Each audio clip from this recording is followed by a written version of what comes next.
স্বাগত আপনাকে টিভি9 বাংলায়। আমি দীপ রয়েছি আপনার সঙ্গে। শুরু করছি পাঁচ কথা শুরুতেই যে খবর আমরা নজর রাখবো, পুলিশের সঙ্গে গাজওয়ারি করে গ্রেফতার কুণাল ঘোষ, বৈশ্বনাথ চট্টোপাধ্যায়রা। পদ্মপুকুরে পৌঁছে পুলিশকে বিষোদ্গার মমতার। এরপর হেলমেট ছাড়াই স্কুটারে চেপে বাড়িতে চলে গেলেন প্রাক্তন মুখ্যমন্ত্রী। ছবিটা দেখুন এই মুহূর্তে। আর একবার জানাবো আপনাদের, পুলিশের সঙ্গে গাজওয়ারি করে গ্রেফতার কুণাল ঘোষ, বৈশ্বনাথ চট্টোপাধ্যায়রা। পদ্মপুকুরে পৌঁছে বিষোদ্গার মমতা। এরপর হেলমেট না পরেই স্কুটারে চেপে বাড়িতে চলে গেলেন প্রাক্তন মুখ্যমন্ত্রী এবং তৃণমূল সুপ্রিমো সায়ন্ত।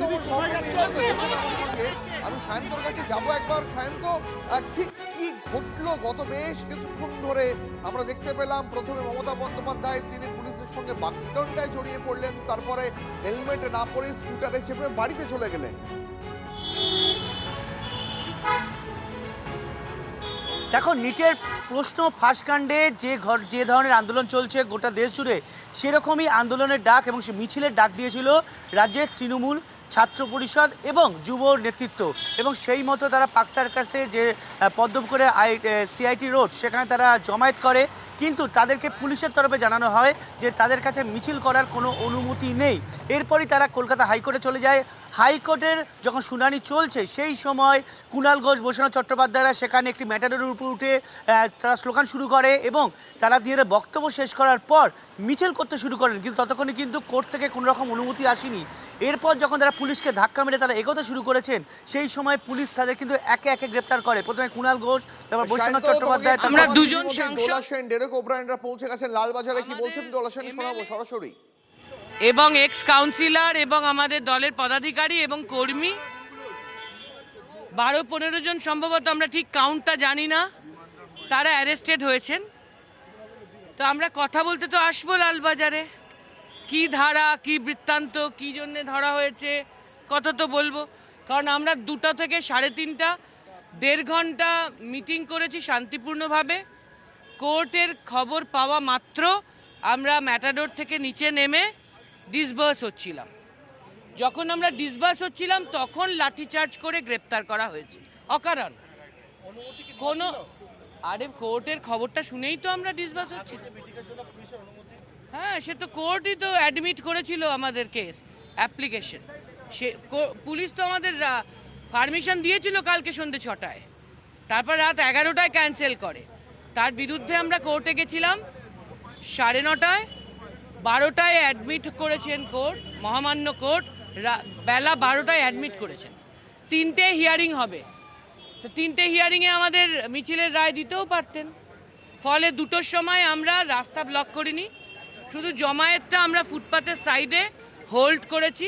ম্যাটাডোর থেকে তাদেরকে বলে ল অ্যান্ড অর্ডার কন্ট্রোল করছিলাম পিসফুলি, কোনো ঝামেলা ছিল না। এবং রাস্তা পুরো খোলা ছিল, সিআইটি রোড, পুলিশও ছিল। হঠাৎ আমরা 3:30 সময় কোর্টের খবর শুনতে পাই। আমরা আগেও বলেছিলাম যে কোর্টের রায় যদি পাই যে না মিছিল হবে না তো হবে না, আমরা ল অ্যাবাইডিং, আমরা সেটাই মেনে নেব। ফলে যেই আমরা খবর পাই 3:30 আমরা ম্যাটাডোর থেকে নামি এবং ডিসবার্স হতে আরম্ভ করি। ডিসবার্স হতে আরম্ভ করার পর অকারণ অল অফ এ সাডেন লাঠিচার্জ করে আমাদের কিছু জনকে গ্রেপ্তার করা হয়, কিছু জনকে মারা হয়, কিছু জন ইনজিওর্ড। সেই অবস্থায় মমতা বন্দ্যোপাধ্যায় ওখানে উপস্থিত হন। আমাদের লোকেরা অ্যারেস্ট হচ্ছে, মার খাচ্ছে শুনে উনি বাইকে এসেছিলেন এবং ওখানে প্রেসের কাছে উনি বক্তব্য রেখেছেন, এর প্রতিবাদ জানিয়েছেন যে উনি বা আমরা সবাই দিল্লির যারা লড়ছে, নিরীহ ছাত্র যারা অ্যাট্রসিটির শিকার হয়েছে, তাদেরকে সলিডারিটি জানাতে চায়, নাথিং এলস। আমরা কোনো আইন নিজের হাতে নিইনি, কোনো আইনের বাইরে কাজ করিনি। কোর্টের রায় শুনেই আমরা ম্যাটাডোর থেকে নেমে ডিসবার্স হচ্ছিলাম, কোনো বেআইনি কাজ আমরা করিনি। কিন্তু এরা গ্রেপ্তার হয়েছেন। মমতা ব্যানার্জি সে ব্যাপারে ওনার বক্তব্য প্রেসকে বলেছেন এবং তারপরে ওনার নির্দেশে আমি এবং ডেরেক ওব্রায়েন এসেছি যে সিপি হন, অ্যাডিশনাল সিপি হন, জয়েন্ট সিপি হেডকোয়ার্টার হন, কেউ তো দেখা করবেন। আমরা দুজন এমপি, ডেরেক ওব্রায়েন এবং আমি দুজনে ইলেক্টেড এমপি রাজ্যসভা। আমরা 8 ঘন্টার ওপর দাঁড়িয়ে আছি। লালবাজারে যে ঢুকতে এমপিদের দেওয়া হয় না, এটাই প্রথম জানলাম। এবং এবং আমরা জিজ্ঞেস করেছি আমরা কার সাথে কথা বলবো, কেউ ফোন ধরছেন না। তো ওরা জানিয়েছেন, ওরা জানাচ্ছেন কথা বলে যে কার সাথে কথা বলবো, কিন্তু এখন ওরা জানাতে পারেননি। আধ ঘন্টা পেরিয়ে 1.25 ঘন্টা হয়ে গেল, 45 মিনিট প্রায়। এখন আমাদের এক্স স্পিকার সম্মানীয় বিমান ব্যানার্জি, তিনি বিধানসভায় ছিলেন, তিনি এসেছেন, এবং আমাদের হুমায়ুন কবির সাহেব, তিনিও আমাদের এক্স আইপিএস, আমাদের এমএলএ মন্ত্রী ছিলেন, তিনি এসেছেন। আমরা 4 জন আছি। তো ন্যায় সংহিতার 163ও আমরা ভাঙিনি। আমরা 2 জন এমপি 45 মিনিট ধরে আছি, বাকি 2 জন 15 মিনিট ধরে আছেন। আমরা শুধু অপেক্ষা করছি কোনো পুলিশের পদাধিকারীর সাথে আমরা একটু গিয়ে কথা বলবো। আমরা সঙ্গে লোক আনিনি, আমরা এখানে কোনো জমায়েত করিনি, কিন্তু পুলিশের যারা আছেন তারা আমাদেরকে আশিস বাবু আর চন্দন কুমার দে বাবু, তারা আমাদের জানাতে পারছেন না, গেটে তো ঢুকতে দিচ্ছেনই না, এমপিদের ঢোকা বারণ, এরকম কোনো নির্দেশ আমাদের কাছে নেই, কনস্টিটিউশনেও এমন লেখা নেই, কিন্তু আমাদের ঢুকতে দেওয়া হয়নি জোর করে।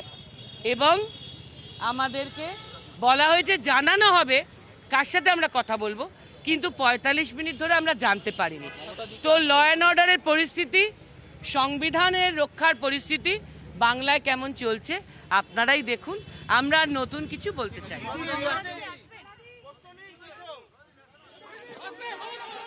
দোলা সেনের অভিযোগ শোনাচ্ছিলাম আপনাদের। লালবাজারের বাইরে 2 জন রাজ্যসভা সাংসদ দীর্ঘক্ষণ ধরে দাঁড়িয়ে আছেন, অথচ তাদের লালবাজারে ঢুকতে দেওয়া হচ্ছে না, অভিযোগ করলেন তৃণমূল সাংসদ দোলা সেন।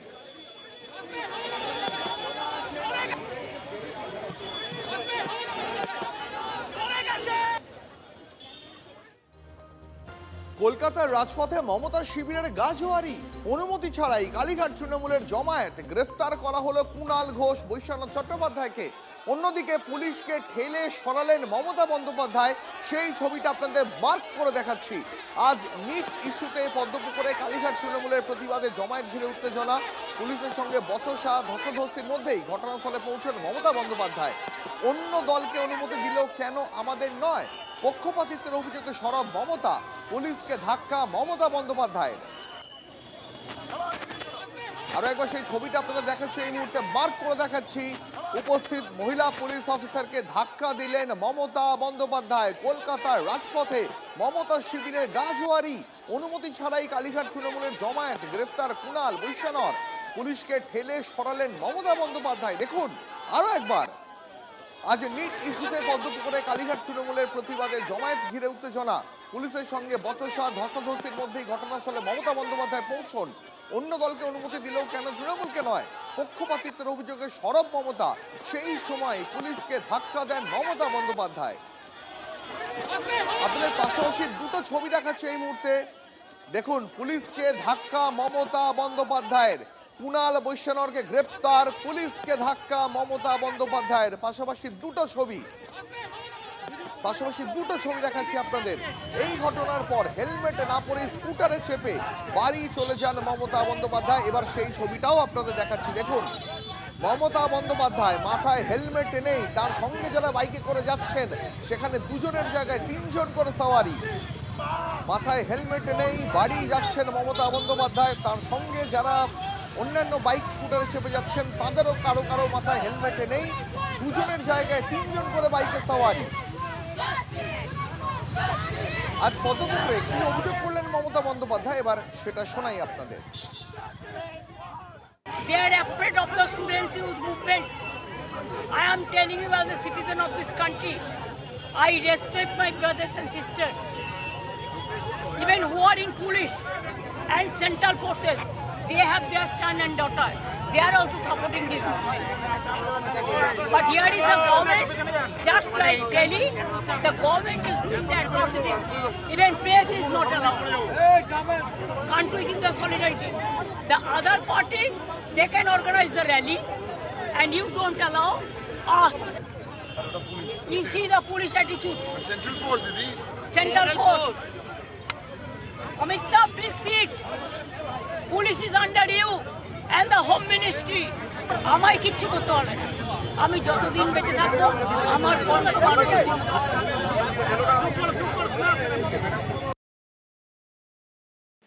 আইন ভাঙার জন্য ওনার বিরুদ্ধে অবিলম্বে একটা মামলা করা উচিত। মানে উনি প্রাক্তন মুখ্যমন্ত্রী, উনি ভুলে গেছেন আইন কানুন কি ছিল। তিনি তো হোম মিনিস্টারও ছিলেন, মানে হোম ডিপার্টমেন্টের মিনিস্টার। তারপরে তুমি সাধারণ জ্ঞানটুকু নেই, একটা বর্ষিয়ান মানে রাজনৈতিক নেত্রী এইভাবে আইন ভাঙছেন, ব্যবস্থা নেওয়া উচিত ফার্স্ট। সেকেন্ড হচ্ছে শুনলাম মানে কুইজ মাস্টারটাও দাঁড়িয়ে আছে ওখানে। তো কুইজ মাস্টাররা তো মোটামুটি সরকারি অফিসগুলোকে নিজেদের পৈতৃক সম্পত্তি মনে করে নিয়েছিল, যখন তখন ঢোকা যেত। নিয়ম কানুন হয় সব জায়গায় যাওয়ার। আচ্ছা পুলিশ কি আছে, পুলিশ স্টেপ নিচ্ছে না কেন? পুলিশে তো স্বতঃস্ফূর্ত মামলা করা উচিত। এটা উনি করছেন সেটা তো অ্যাবসলিউটলি ইলিগাল। অবিলম্বে এরকম অ্যাক্টিভিটির জন্য, পুলিশের কাজে বাধা দেওয়ার জন্য পুলিশের উচিত মমতা বন্দ্যোপাধ্যায়ের বিরুদ্ধে মামলা করা।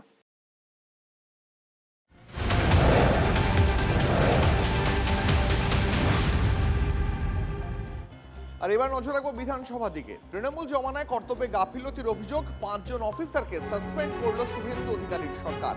প্রয়াত প্রাক্তন আইপিএস পঙ্কজ দত্তকে থানায় ডেকে হেনস্থার অভিযোগে সাসপেন্ড আইও সাধন দাস ও বরতলা থানার প্রাক্তন আইসি সুবর্ণ দত্ত চৌধুরী।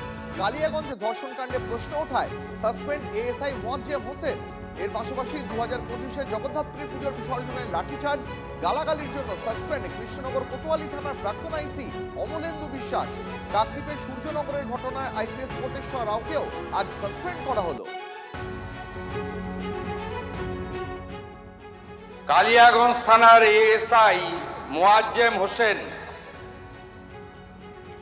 তিনি সরাসরি বুকে গুলি করে মৃত্যুঞ্জয় বর্মনকে খুন করেন। এএসআই মোয়াজ্জেম হোসেনকে সাসপেন্ড করা হলো। অবসরপ্রাপ্ত আইপিএস অফিসার পঙ্কজ দত্ত, উনাকে বড়তলা থানাতে একাধিক দিন ডেকে হ্যারাসমেন্ট করা হয়। এই ঘটনায় অভিযুক্ত এসআই সাধন দাস আইও, তাকে সাসপেন্ড করলাম আমরা।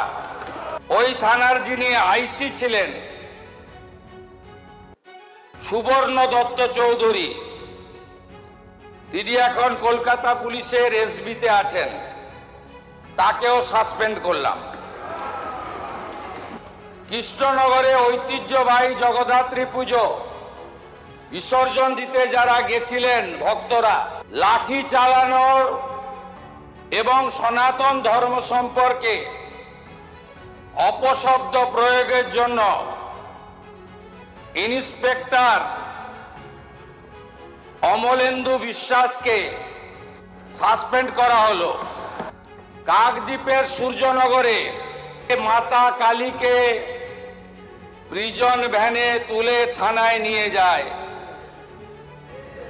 আইপিএস কোটেশ্বর রাওকে সাসপেন্ড ঘোষণা করলাম। কালী মাতা কি জয়।